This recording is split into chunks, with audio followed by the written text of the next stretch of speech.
Hello बच्चों, let's read the question. Question says find the length of each side of a rhombus whose diagonals are 24 centimeter and 10 centimeter long.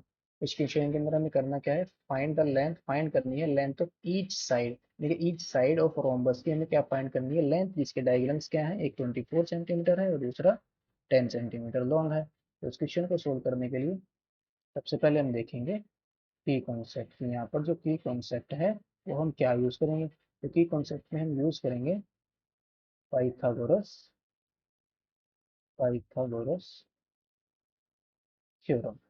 इस theorem को use करके हम question को solve करेंगे। Question के अंदर given है एक रोम्बस है, तो लेट ड्रॉ कर लेते हैं। कौन सा रोम्बस होगा? Let let say this is our rhombus. Let say this is A, this is B, this is C and this is D. और इसका जो डायगोनल है, एक डायगोनल क्या है इसका? ए सी है और दूसरा डायगोनल क्या है? बी डी है। तो लेट कर लेते हैं। Let A B C D is a rhombus. A B C D क्या है?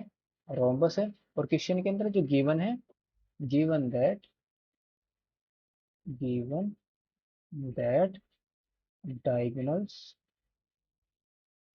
डायगोनल्स जो डायगोनल्स हैं, डायगोनल्स आर, दो डायगोनल्स क्या गिवन है? एक 24 है और दूसरा कितना है? 10 सेंटीमीटर है। एक डायगोनल 24 सेंटीमीटर है, दूसरा डायगोनल क्या है? 10 सेंटीमीटर है।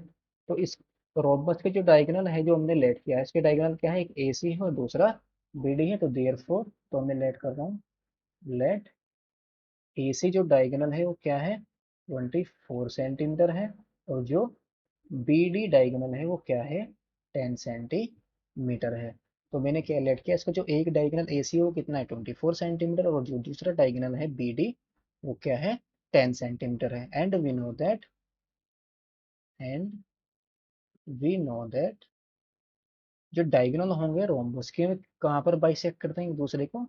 राइट एंगल पर बाइसेक्ट करते हैं। And we know that the diagonals of rhombus bisect bisect each other bisect each other at right angle, bisect each other at right angle। यानी कि जो डायगोनल होंगे कहाँ पर बाइसेक्ट करते हैं एक दूसरे को? राइट एंगल बाइसेक्ट करते हैं। तो लेट कर रहा हूँ मैं, कहाँ पर बाइसेक्ट कर रहे हैं? ओ पर। तो देन जो ओ ए होगा, then O A is equal to किसके इक्वल आ जाएगा? ओ सी के। एंड ओ डी किसके इक्वल आ जाएगा? ओ बी के। क्योंकि जो डायगोनल है वो कहाँ पर बाइसेक्ट कर रहे हैं? ओ पर। और कितने डिग्री पर बाइसेक्ट करेंगे एक दूसरे को? 90 डिग्री पर। दैट इज ये एंगल कितना होगा? 90 डिग्री। नाउ जो ए सी है वो कितनी है? 24 है। तो ओ ए कितना आ जाएगा?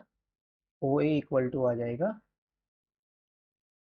O A is equal to 24/2, that is 12 centimetre.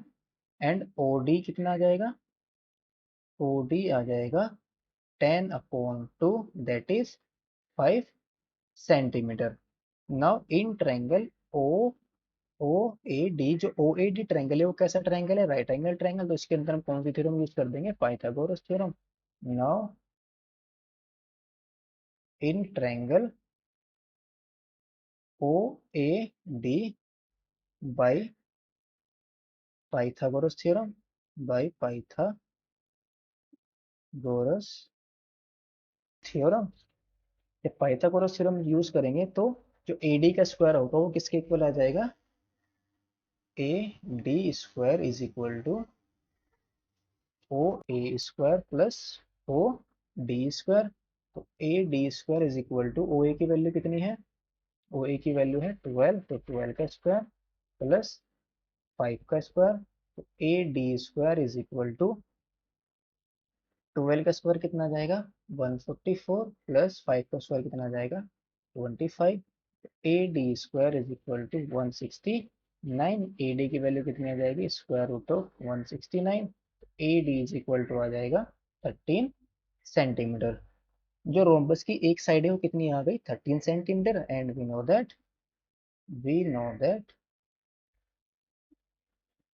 all sides all sides of rhombus are equal, तो hence each the length of each side, यानी कि जो इसकी हर एक साइड की लेंथ आ जाएगी वो कितनी आ जाएगी 13 centimetre. hence the length of each sides each side of rhombus is 13 centimetre. तो फाइनल आंसर हमारा कितना आ गया 13 centimetre. Hope you understood it well. Best of luck. Thank you.